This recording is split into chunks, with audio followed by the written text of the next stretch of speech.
I was just giving an example. That's I know. all. About somebody. Key, you always give it to us like that. I had to give it to you like that. I had to. Freddie, it's just a little bit of an example. That's all, man. I know. You know how you get lied to a lot in sports. In general, they sit up and lie to you, look at you right in your face. In this Everything's business, great, they do that too. Meanwhile, they telling you the coach want to see you bring your playbook. Yep. Oh, we know that. Oh no, the Grim Reaper come get you. Yeah. I never had the Grim Reaper. Never had to worry about that. Me either. I had him on the phone call though. Oh, you did? When Atlanta released me, I had the Grim Reaper on the. But I'd rather have it on the phone call versus being in that locker room. Okay. And him coming to my locker in front of everybody to get me. True. You don't want that. The slow walk. Yeah. That's the worst right walk. there. It's gonna be a lot of slow walks here in the next couple of days. That's like getting served divorce Man, papers at work. I got that call from Dan Quinn. Hey, I love the way you play. You love the way to play, but we're gonna have to let you go. You know, the receivers are making too much money in that room. We're just gonna move forward without you. Okay, we think you're a great addition and an asset to what we are trying to accomplish around here. Unfortunately for us, we look at the numbers and we've got some tough decisions to make. Look, Coach loves you.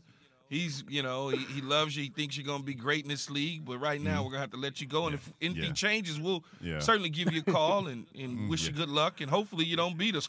It's like being served divorce papers at work. That's what that is. Seriously. No, but wait, though. I don't mean to get off look. I know where this about to go. No, I was thinking about cut down day. Man, and in the dorms, when they get them at Freddie, they get them at 5 a.m. in the morning sometimes. And really all you hear is like when you're in the dorm rooms, the hallways at training camp, and you hear it, you know it's coming for somebody. Yeah. And you can hear. Oh, that's no good. At 5 a.m. in the morning. Oh, man. And you like, damn, they done cut my man. They got my boy. They got my boy, Harry. What? He was a good man. He was having a good camp. I didn't think that would happen. You feel bad. I thought he did enough. I feel bad for guys. So do I. Because they work so hard. Yes. And they, it's a dream come true. Yeah. And man, I can go on and on about stories on cut down date, cut down after cut down day, when the dudes don't like the situation of being cut, and they come back to the facility. Oh boy! Here's the worst one right here. When you think you've made that 53, and right before the game they come to you. You know what? We're gonna go ahead and put you on practice squad. We're gonna bring somebody else in. That's the worst. That's maybe one of the worst ones too. Because you didn't already told your family and everything. You didn't made the 53, but then next day they came to you last minute and said, you know what? We're gonna put you on practice squad. We got to go a different direction. I think that may be worse than all of them. A different direction. Yeah, that means that they're going forward and you're not going anywhere. That's what they mean by a different direction. Yes, I'm speaking to somebody who's been fired from a couple of jobs in his career in radio. Keyshawn Johnson, Harry Douglas, Freddie Coleman, and Keyshawn Jabel and Max, presented by Progressive Insurance. Yeah, I'm not bitter. On ESPN Radio, also catch us on the ESPN app and watch us on ESPN2. So, Key, you feel sorry for Sam Darnold of the Carolina Panthers, but you don't feel sorry so much for Mac Jones going into his second year when it comes to the Patriots. I feel sorry for Sam because Sam can't catch a break. He's often injured. He loses his job. He loses a battle to Baker Mayfield in the middle of the summer in training camp. They announce he's a starter. He goes back out there as the second guy.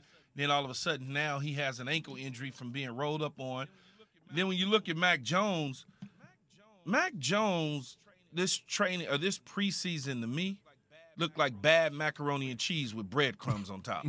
I mean, it just for whatever reason, and I don't know if it's Matt Patricia and Joe Judge, or it's just the offensive line, or it's the play calling, or whatever the case, or he's not seeing it clean. But he looks like a guy that belonged in the fourth round, opposed to the guy that we saw last year help his team at times get into the playoffs.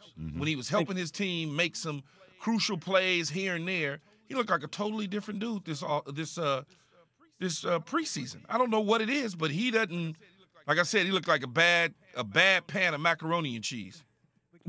But Key, I think it's everything that you just said. I think it's the quarterback, Mac Jones, missing throws at times. Mac Jones not looking comfortable, but then when he does make a throw, receiver's not catching the football. And we just seen those clips right there, the offensive line not picking up free runner slot blitzes the tackle. He's going in, not even looking outward. But then you see they're in the red zone, giving up sacks, the right tackle getting beat, the center getting bull rushed. So Mac Jones got to slide to the right, don't see the defender, so it ends up being an interception. All these things, man, are adding up to make this offense not look good. And if you wasn't worried about the New England Patriots offense, you better be worried right now. Here's something I thought about when you guys mentioned that, because Bill Belichick was so used to out-scheming people and having Tom Brady cover up a lot of sins when it comes to the Patriots. And he's expecting, or maybe not expecting, but maybe anticipating, Key and Harry, that Mac Jones can do the same thing. But in modern 21st century NFL football, you better have dudes, if you believe you have a dude at quarterback, that the Patriots have told us that they believe that guy when it comes to Mac Jones. Yeah, well, here's the thing. Who is the guy, though, Key? If this team got to go make a play offensively, who are you pointing out saying that, you know what, we finna force feed this guy. We finna give him the rock so he can go make a play. Who is that guy, Keith, for the Patriots? You know, I think they have a number of guys, because they've always had a number of guys in everything that they've done. Outside the 2.5 years that they had Randy Moss, they've always had a safety valve, so to speak, for the quarterback. I think what has to happen here is they have to figure out how to coach the quarterback. Okay. Because the quarterback has a certain voice in his ear that makes him feel comfortable in certain situations. And that voice in his ear was Josh McDaniels in the past. Josh McDaniels coached the quarterbacks. He worked with the quarterback. So he can speak quarterback language. He can tell a guy certain things, what he's missing, what he should be looking for. I don't necessarily know that Joe Judge, who's coaching the quarterbacks right now, can get into Mac Jones' ear, calm things down, bring things, restore order, bring things back to where it needs to be.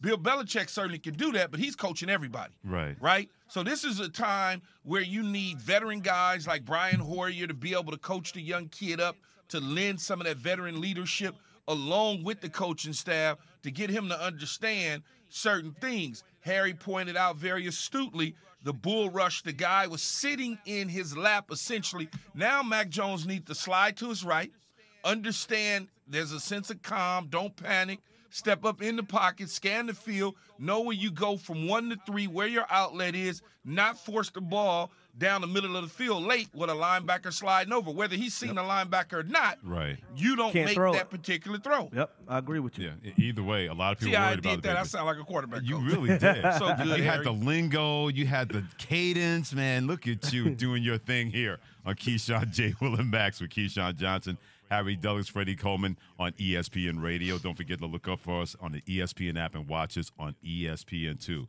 This word when it comes to Justin Fields' second season in Chicago, and that word when it comes to Tom Brady, who used to play in New England, now